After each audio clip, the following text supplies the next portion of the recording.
आइए जानते हैं आज की कुछ अंतर्राष्ट्रीय खबरों को। पहले एक नजर आज की हेडलाइंस पर। महाराष्ट्र में लग सकता है कांग्रेस को बड़ा झटका। मणिपुर से बीजेपी गदगद, सुशील मोदी का तंज। तेज हो रही सियासत के बीच राहुल गांधी ने आईएनएस विक्रांत को बताया सालों की कड़ी मेहनत। जर्मनी में पायलटों की हड़ताल के चलते 800 फ्लाइट रद्द। पूर्व मंत्री रामवीर उपाध्याय का निधन, सियासी गलियारों में शोक की लहर। बाइडेन ने ट्रंप और उनके समर्थकों को अमेरिकी लोकतंत्र के लिए बताया घातक। भारतीय नौसेना की शान बना आईएनएस विक्रांत, दक्षिण कोरिया बोला किसी काम के नहीं एयरक्राफ्ट। गुलाबी रंग के सूट में प्रेग्नेंट आलिया भट्ट ने किया ब्रह्मास्त्र का प्रमोशन। हांगकांग को बुरी तरह पीटकर बाबर आजम ने कही बात। एशिया कप में फिर होगी भारत और पाकिस्तान के सूरमाओं की भिड़ंत, कल होगा महामुकाबला।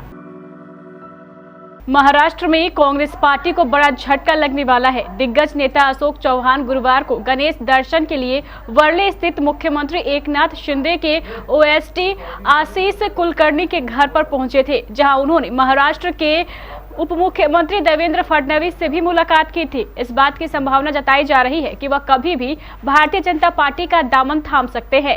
हाल के दिनों में भगवा खेमे के पदाधिकारियों के साथ उनकी निकटता देखी जा रही है। इसके अलावा वह कांग्रेस के बागी गुट G23 के भी सदस्य हैं।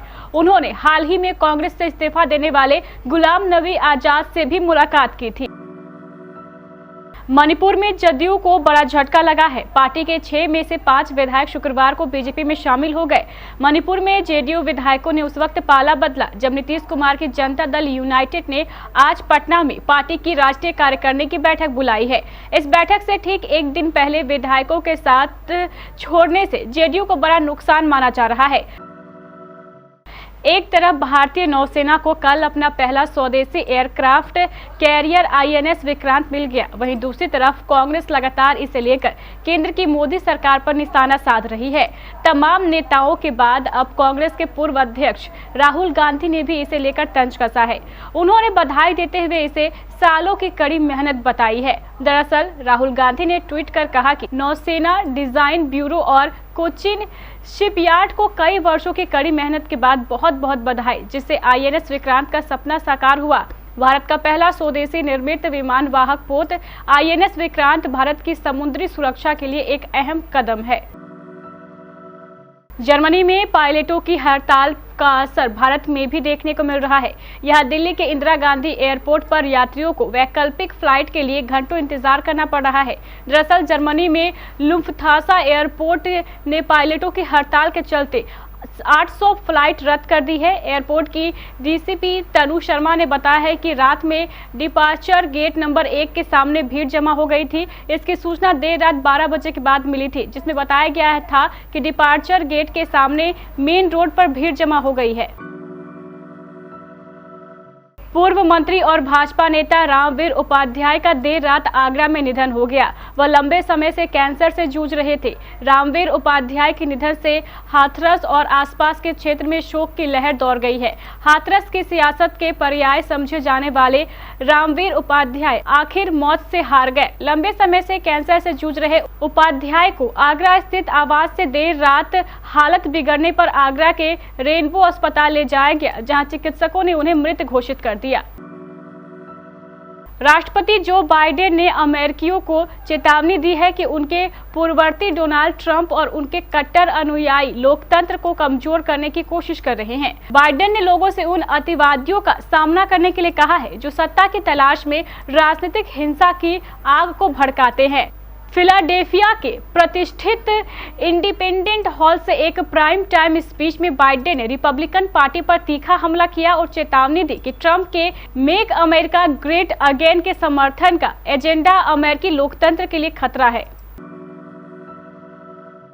पाकिस्तान से टक्कर के लिए भारत ने अपने दूसरे एयरक्राफ्ट कैरियर आईएनएस विक्रांत को नौसेना में शामिल किया है। भारतीय नौसेना जब विक्रांत को शामिल कर रही थी, ठीक उसी समय दक्षिण कोरिया से एक अहम खबर सामने आई। दक्षिण कोरिया की सरकार ने फैसला किया है कि वह कोई भी एयरक्राफ्ट कैरियर अपनी सेना में शामिल नहीं करेगी।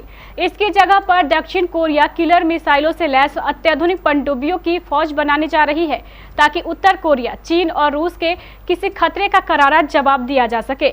दक्षिण कोरिया के विपरीत भारत में सामरिक गलियारों में तेजी से मांग उठ रही है कि चीन की बढ़ती समुद्री ताकत के बीच अरबों डॉलर के तीसरे एयरक्राफ्ट कैरियर के निर्माण को मंजूरी दी जाए। वहीं भारत अभी परमाणु पनडुब्बियों के निर्माण पर फोकस कर रहा है।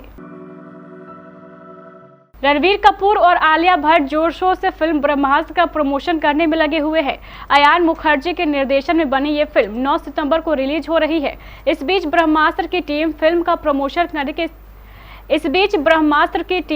प्रमोशन करने के सिलसिले में हैदराबाद पहुंची। अब तक आलिया भट्ट ने अपनी बहुत सी फिल्मों का प्रमोशन किया है, पर ब्रह्मास्त्र का प्रमोशन उनके फैंस के लिए बेहद खास रहा। हैदराबाद में आलिया एक खास आउटफिट में पहुंची थी, जिसे देखकर कुछ का दिल खुशी से गदगद हुआ तो कई लोगों ने आलिया को ट्रोल भी कर डाला। पाकिस्तान ने हांगकांग को 155 रन से हराकर सुपर 4 में अपनी जगह पक्की कर ली है। हांगकांग के कप्तान ने टॉस जीतकर पहले बॉलिंग करने का फैसला लिया और उनका यह फैसला दोनों इनिंग्स में गलत साबित हुआ। पाकिस्तान ने इस मैच को बहुत आसानी से जीत लिया। मैच के बाद बातचीत के दौरान पाकिस्तान के कैप्टन बाबर आजम ने बताया है कि वो अपनी टीम से क्या चाहते हैं। उन्होंने 2 खास प्लेयर्स की तारीफ भी जमकर की। पाकिस्तान आखिरकार एशिया कप 2022 के सुपर 4 में पहुंच गया। ग्रुप ए के पहले मैच में टीम को भारत के खिलाफ 5 विकेट से हार मिली थी। टीम के कई खिलाड़ी चोटिल थे, लेकिन हांगकांग पर एक तरफा जीत हासिल कर टीम ने सुपर 4 में जगह बना ली है। भारत पहले ही अगले राउंड में पहुंच चुका है। आज यानी शनिवार से ही टूर्नामेंट के सुपर 4 के मुकाबले शुरू हो जाएंगे। भारत और पाकिस्तान के बीच 4 सितंबर को सुपर 4 का मुकाबला खेला जाएगा। भारत ग्रुप ए में पहले और पाकिस्तान दूसरे नंबर पर रहा। दुबई इंटरनेशनल क्रिकेट स्टेडियम पर दोनों टीमों की भिड़ंत होगी।